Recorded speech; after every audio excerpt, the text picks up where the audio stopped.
Mm-hmm. Podcast thing, and they had him come on, and he was like, yeah, the book is canon, and I was like, how's that for a fucking kick in the fucking teeth? Because that was the whole problem, is people were saying, oh, his stuff's not canon, his stuff, he doesn't have any permission, he doesn't have any right. Mick's like, he has every right. Shit. So it's just going to be fun. Though? You know what I mean? There's always, it doesn't have to be, you know what I mean?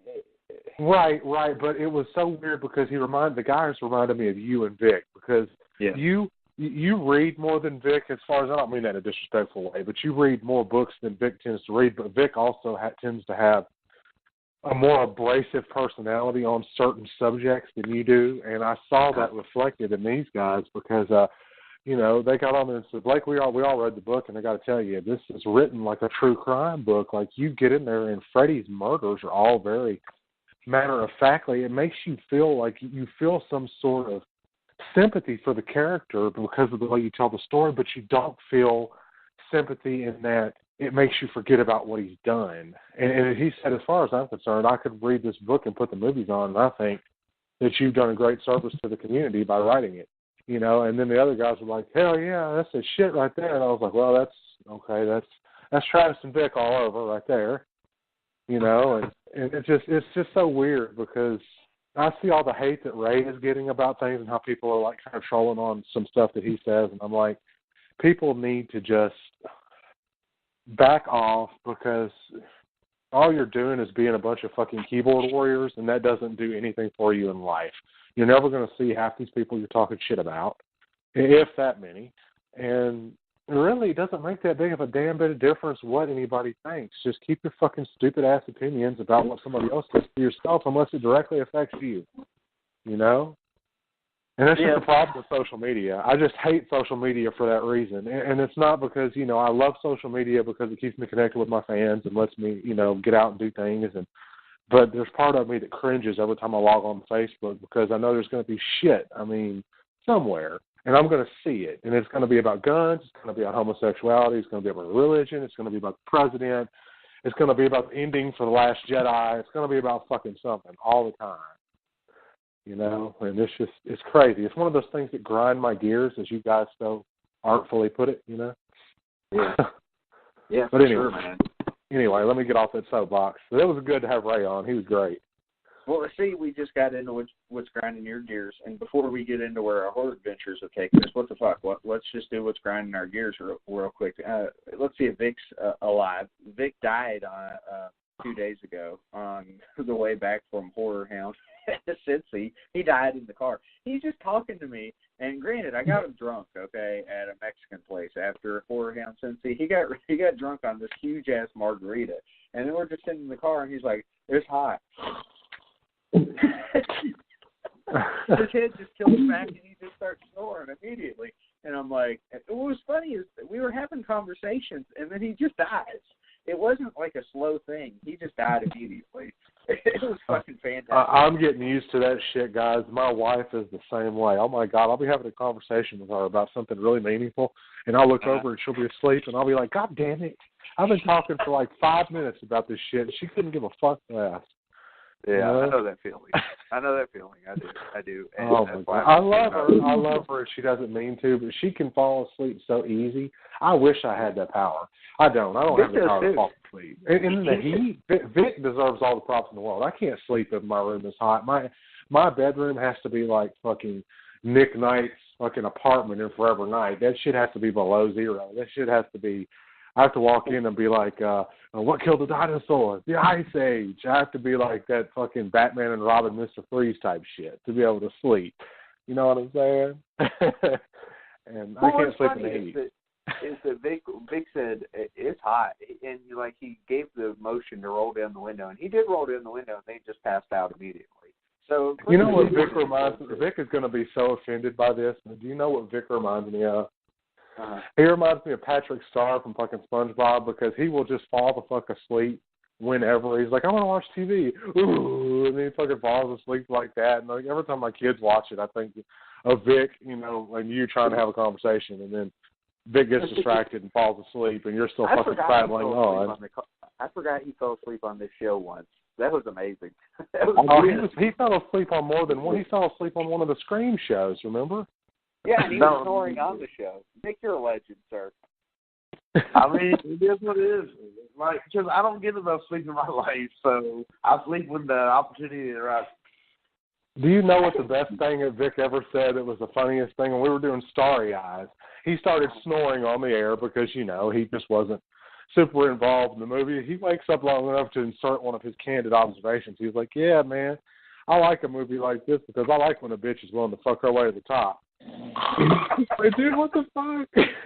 He just gave this little jewel of information and then falls asleep. I'm like, what the fuck? I didn't sleep there, Starry Eyed, did I? Yeah, a little bit. Did, but you might. Did I really remember that? If you weren't sleeping, it was like a Darth Vader breathing thing, man, because I swore I heard, like, you falling asleep on that show. Vic's old, and he's, like, a year away from dying. He's always sick. Vic is not that much older than... You guys can't be that much older than me. Shit. I'm 36. He's 38, Vic? Is that right? Yeah. No, shit. It's getting sad. We keep getting close to 40. I'll be 38 in April. Don't put me there yet. Oh, shit. I'll be 33 this year. Damn it. I am the youngest. You're a young buck. Hey, I've written 3 books and toured the country, though, so I've lived a life, man. It's cool. He's our mustachioed Elm Street correspondent. That's what we call him. Mustachio. Wasn't he that fucking little marionette that couldn't stop lying? Pistachio, whatever the fuck his name was. That sounds about right. Anyway, so Vic, I wanted to give you the opportunity. I don't know what you're mad about lately. I'm sure you got to have something, right? I mean, you're not like me, just pissed off all the time. But surely there's something that's pissing you off, Vic. What's grinding your gears, buddy? First of all, I'm the most positive person you know. Okay. I mean, if you consider HIV positive to be positive, then so be it. No. Bro. Why oh, my God. Travis, are you sure your name's not Randy? Because that was savage as fuck, man. I'm just saying. but it's true, Blake. It's true, Blake. It's true. Vic told me he didn't want to die without at least one STD, so he's working on it. So, like, not only did I want one STD, I went for the whole shebang. You know what I'm saying? That's what we call that. That was Weiler's ex-girlfriend, my cousin. Her name was Kalia, and we said that was just all the STDs rolled in one. That is so fucked up. That's horrible. And no, man, the only thing grinding my gears you already talked about it with all these celebrities that don't know the lines from their own movies. It pisses me off. But other than that, man, okay, that and if you're Bruce Campbell, right? You have this thing against Bruce Campbell. He likes Brucey now. I mean, no, it's still fun. That's okay. Mosley hates me, and yet he called into our show. So yeah.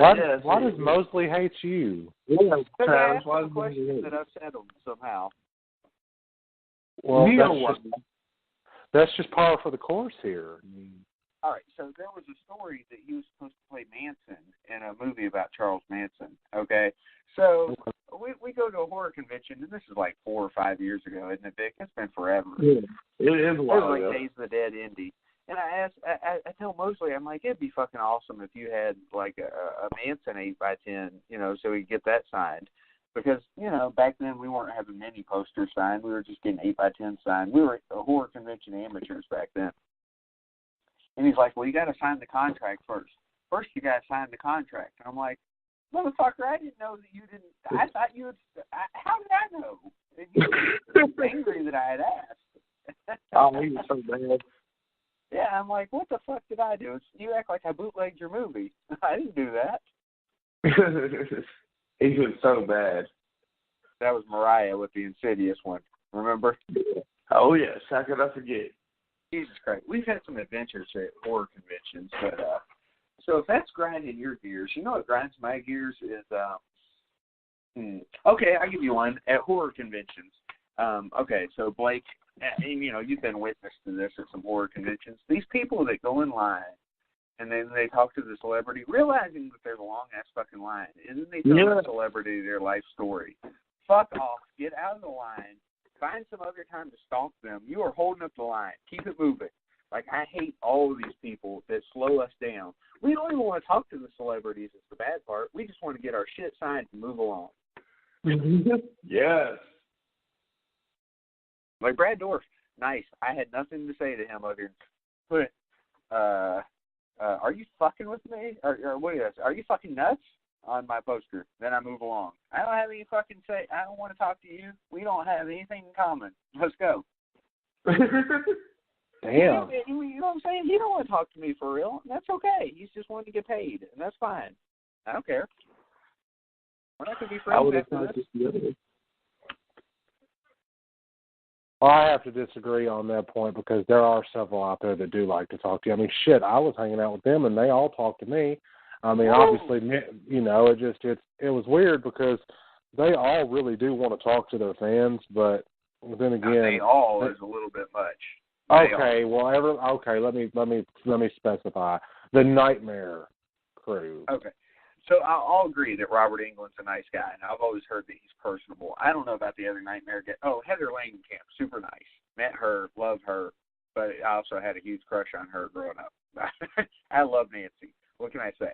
But point is, though, when there's a long-ass line, and I'm not talking about the celebrity, it's not their fault. I'm talking about as a fan, just realize that there's people behind you. Don't spend all fucking day talking to these people. I know that that's your thing, but, like, you should have to pay extra if you're going to spend 10 minutes talking to somebody. Jesus Christ.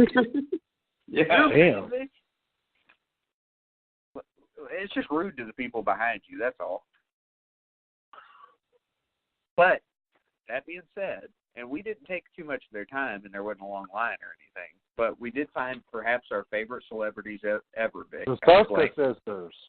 Yes, dude. Okay, so once upon a time, we had William Pattison on, and he talked all sorts of shit about them. He's Eric Morse. He wrote the Friday the 13th Crystal Lake novels that I read whenever I was, like, I don't know, in middle school or something. And he talked all shit about them. They are the nicest, sweetest horror guests that we have ever met. I mean, they're like right there with Adrian King and Amy Steele, but I mean, they were like the biggest huggers I've ever met in my entire fucking life. They were like, they made sure they hugged us when they met us. They hugged us after they met us. I mean, super nice girls. Yeah, they probably did both of them like 6 hugs apiece. It was crazy. And they were awesome. And they also had black guy security with them. Yes, I was a little scared. Yeah, I don't know what the hell has happened to the Soska sisters, but apparently I don't know what, but they have like 2 big black guys with them, and one of them I think was a cop, like a legit cop, not just like a security guard that was making sure that people didn't do fucking creepy shit. But I'm not surprised, but it's just weird because you don't ever see that with other celebrities. They all have handlers, but not like this. Like, yeah, I don't know, guys. You must have missed the whole situation up there up there in the VIP suite with Robert Englund's security. You missed that shit. Yes, I did. Well, my wife, you know, I was up there with them because I was doing the panel thing with them and all that, and then my wife comes up there, and there's 2 big security guys, and I'm not picking on Vic, but these guys were like 2 or 3 times Vic's size and taller.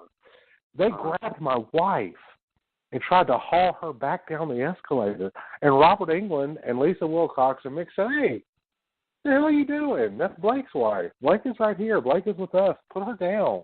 Robert was like, "Yeah, please don't hurt her. That's Blake's wife. Just put her down."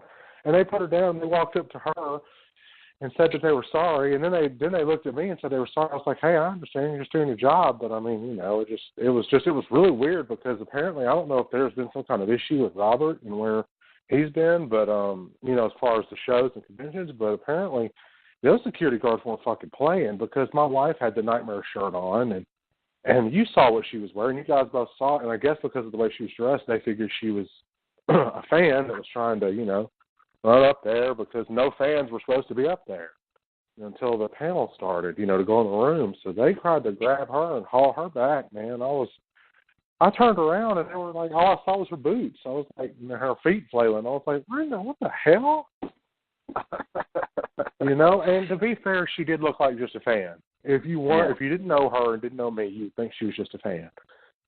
But, yeah, it was crazy. But it was funny because Robert was like, yeah, put her down, please. That's Blake's wife. Put her down. Just don't. And he just, he was so cool.